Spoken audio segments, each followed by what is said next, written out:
Mesdames, Messieurs, contente de vous retrouver sur la télévision Pacifique à l'heure de l'information. Voici les titres qui dominent l'actualité. La direction de la police nationale d'Haïti, PNH, a émis un avis de recherche pour retrouver les détenus qui se sont échappés lors de l'évasion dans 2 centres carcéraux de la région métropolitaine de Port-au-Prince le 2 mars dernier.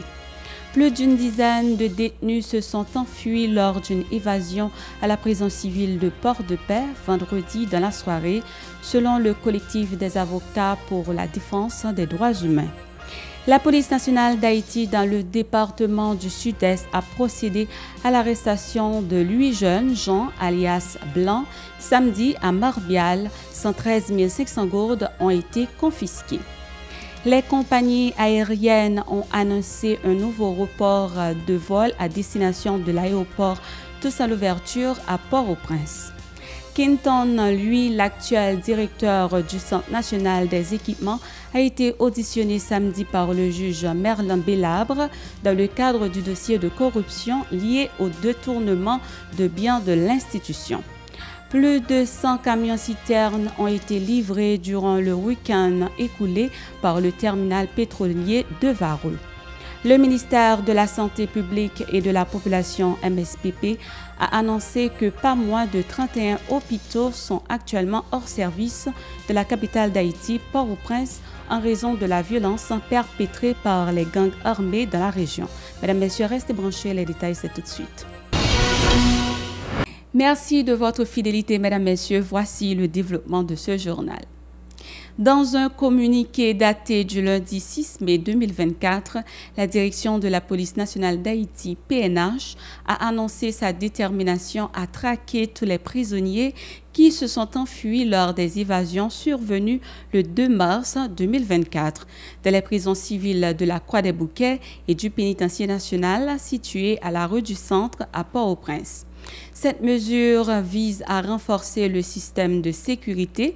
Par conséquent, la PNH a émis un avis de recherche contre plusieurs de ces détenus, dont Clifford Brandt, Vilpic Dunès, Obed Joseph, Woodley Etéard Aka Sonson La Familia, Abélard Djiri, Civil Jean Laguelle, Valmé Franzi, Alexandre Ézéchiel, Réginald Bauge, James Bolivar et Charlotin Bazelet. Plusieurs détenus se sont échappés lors d'une évasion vendredi soir à la prison civile de Port-de-Paix. Le substitut du commissaire du gouvernement, Jair Pierre, a affirmé que cet incident est dû à une insouciance professionnelle. Il a expliqué que l'un des responsables de la prison a ouvert la porte d'une cellule pour secourir un prisonnier qui aurait eu un malaise. Et à ce moment, d'autres détenus auraient profité de la situation pour s'attaquer aux responsables et forcer la porte de la prison. 2 policiers, dont le chef de poste faisant l'objet d'une enquête sur l'évasion, ont été retenus. Lors d'une conférence de presse tenue lundi à Bourdon, M. Arnel Rémy, coordonnateur du collectif des avocats pour la défense des droits humains CADO, a rapporté que 12 détenus se sont évadés de la prison civile de Port-de-Paix. D'autre part, l'avocat a réitéré sa proposition de désigner un praticien du droit comme ministre de la Justice dans le nouveau gouvernement.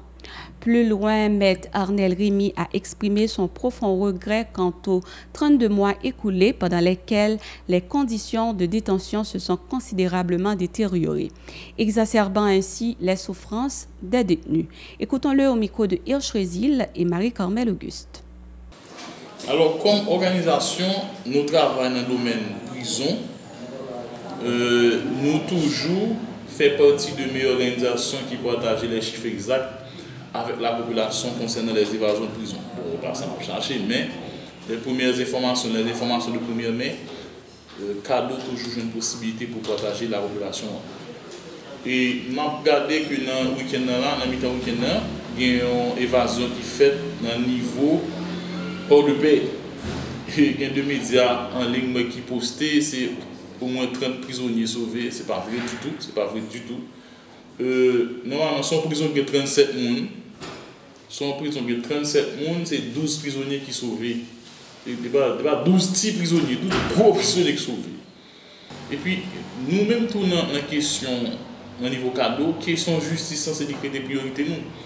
Parce que le gouvernement va monter, le gouvernement descend, tu as un ministre, pas de ministre, ou senti par un effort vraiment qui fait pour bailler justice dans l'autre visage. Et vous senti que les gens qui sont ministres, pas même qui contrôlent ou bien pas même comprennent, ça crée la justice en Haïti.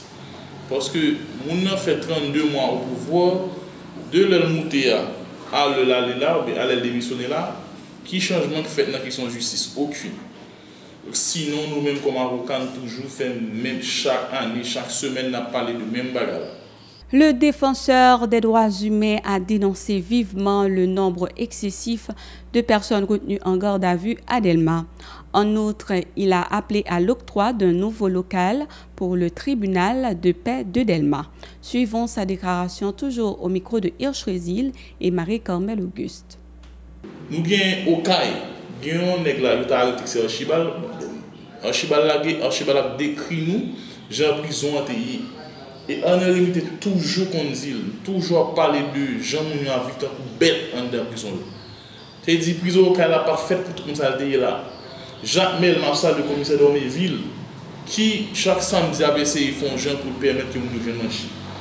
Prison Jacques Mel là, il y a un faux septique qui est rempli. Il y a 6 mois, DAP, il y a 600 mois de la charge un côté pour déverser tout et pas gagner. C'est-à-dire c'est 100 toilettes qui n'ont fini tout le temps là, c'est avec eux qui ont bouche chaque jour. À quin, Tigouab, dernièrement, bon, commissaire, il a fait froid, donc il était arrivé à résoudre ça. Mais il y a 422 prisonniers qui ont manqué de mourir en cause de grand coup dernièrement. C'est-à-dire, tout ça sont ensemble de problèmes. 32 mois après, rien pas jamais fait vraiment. Rien pas jamais fait. Et nous-mêmes, comme avocats défendant le monde, nous ne pouvons pas arrêter insensibles à ça. Et dans le niveau commune d'Elma, où vient une surpopulation dans le garde à vue. C'est-à-dire, pas de prison pour la majorité de arrêtés, c'est dans le garde à vue d'Elma où ils mettent. Mais quand il y a un problème, le tribunal de paix d'Elma a boulé, vivant ensemble boulé. Elle dit, pas de juge, pas de greffier. Et heureusement, malheureusement, pas dire malheureusement, tout juge, tout greffier a chaque mois. Ça ne veut pas dire rien. C'est-à-dire, qui ça CSPJ a fait, qui ça l'État a fait pour permettre que le jeune local, le mette tribunal là, pour permettre que le juge travaille. Parce que oui, c'est vrai, où son juge, ce n'est pas fort tout pays à pas marcher, mais on ne peut pas dire comme on sent tout, chaque mois et puis il ne peut pas fonctionner. C'est-à-dire là, moi, appui, moi, des supports à l'association juge. Le groupe Espace Femmes a apporté une aide alimentaire en faveur des détenus vivant dans des conditions difficiles liées en raison du manque de nourriture et de soins sanitaires de la prison civile d'Ekaï. Selon la coordonnatrice Fernande Muscadin, cette initiative fait suite à de nombreux appels à l'aide humanitaire lancés par le commissaire du gouvernement Ronald Richemont. De plus, la coordonnatrice invite tous ceux qui ont la possibilité de faire le même geste pour secourir les prisonniers. Écoutons Fernande Muscadin au micro de notre correspondant au CAI, Franz Laguerre.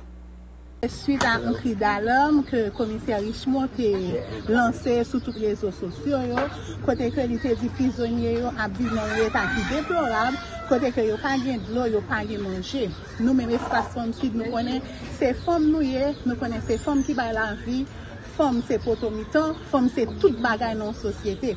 Nous ne pouvons pas arrêter sans nous faire. Dans ce sens, nous devons, je dis, pour nous poser une action, côté que nous, avec ces moyens que nous gagnons, nous connecter ensemble et puis il y a quelqu'un qui bonne quelques bagailles pour nous venir côté du riz, maïs, spaghetti, l'huile, macaroni, farine, et puis nous te porter de l'eau tout, c'est ça que nous te gagnons. Les dit en pile bagaille pour nous, c'est pas parce que un prisonnier, comme si dans prison, pour lui pas qu'à manger, parce que en dépit de prisonnier, le prisonnier, c'est un monde avant tout. Il a droit à la santé, il a droit à la nourriture. C'est-à-dire, morceau manger, quel que soit mon bandit, quel que soit le depuis ces monde, il doit manger, il doit gagner la santé. Bay petit pas de chiche, puis c'est gagné par qui mais en nous toute l'organisation, tout le monde qui est dans la société civile, coller nous ensemble, coller les épaules pour nous arriver à venir prisonniers parce que les gens qui vivent là, il n'y a pas une façon pour les gens vivre. Les compagnies aériennes ont annoncé un nouveau report des vols à destination de l'aéroport Toussaint-Louverture à Port-au-Prince. Selon les déclarations de Laura Masvidal, porte-parole de la compagnie American Airlines, les vols qui devront être repris le 9 mai ont été reportés pour le jeudi 16 mai. De même, l'agence JetBlue qui avait prévu la reprise de ses vols pour le 15 mai a également porté des modifications, mais sans fixer de nouvelles dates. Le juge d'instruction Edwidge d'Orsainville a émis son ordonnance dans le cadre de l'enquête liée à l'assassinat du journaliste Néhémie Joseph en date du 10 octobre 2019 à Mirebalais. Selon l'ordonnance, l'ancien sénateur Ronnie Célestin, Juste Chandou Claire-Jeune et Lionel Casséus, Angelina Fabiola Camo, Le Charles Laguerre, Douillon Roosevelt, Lionel Assé et Hugens Scholl doivent être jugés devant le tribunal criminel avec l'assistance d'un jury pour leur implication présumée dans l'assassinat du journaliste. Le juge d'Orsainville fait mention de ces personnages comme étant co-auteurs, auteurs intellectuels et complices dans cette affaire. L'actuel directeur du Centre national des équipements CNE, Quinton, lui, est dans le collimateur de la justice. Il a été interrogé samedi par le juge Merlin Bélabre dans le cadre de l'affaire de détournement de biens dans le CNE. Selon le rapport de l'ULCC, plus d'une trentaine d'ex-fonctionnaires publics doivent être poursuivis par la justice. Le parti Jeunesse dévoué pour la renaissance d'Haïti, Gerda, a déposé lundi à la villa d'accueil les pièces justificatives de Fritz Mani, un citoyen qu'il souhaite voir occuper la fonction de Premier ministre au cours de cette transition assurée par le Conseil présidentiel de transition. Le coordonnateur de Gerda, Joseph Richemont, a souligné l'urgence pour les membres du Conseil de nommer un Premier ministre afin de répondre aux besoins pressants de la population haïtienne qui a souffert pendant cette période de crise.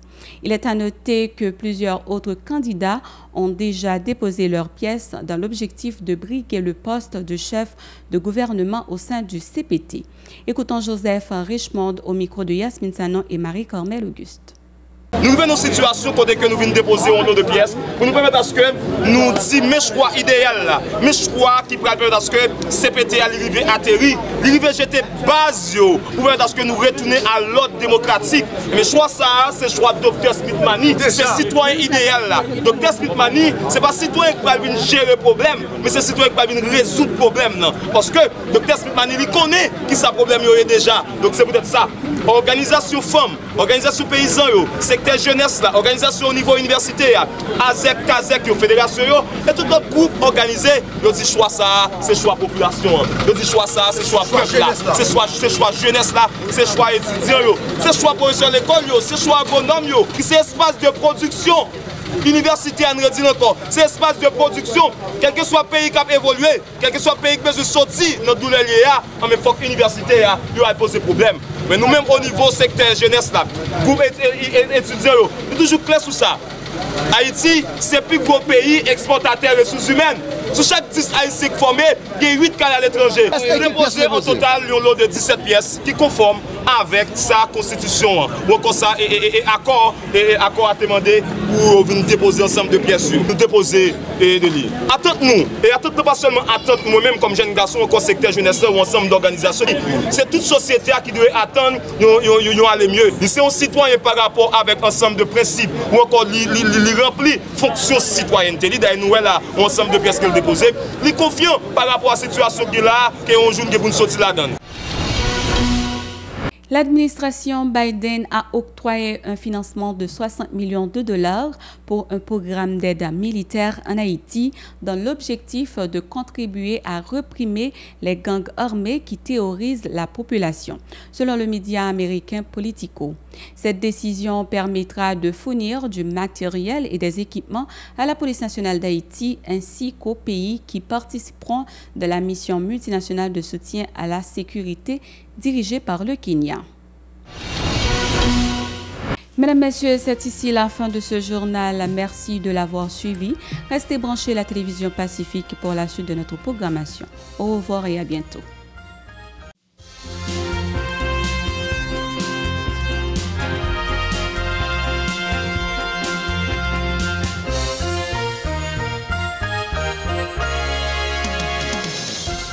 Si vous jugez que cette vidéo est intéressante, n'hésitez pas à liker et partager la vidéo. Et surtout, n'oubliez pas de vous abonner à cette chaîne et activer la cloche de notification pour ne pas louper aucune de nos vidéos.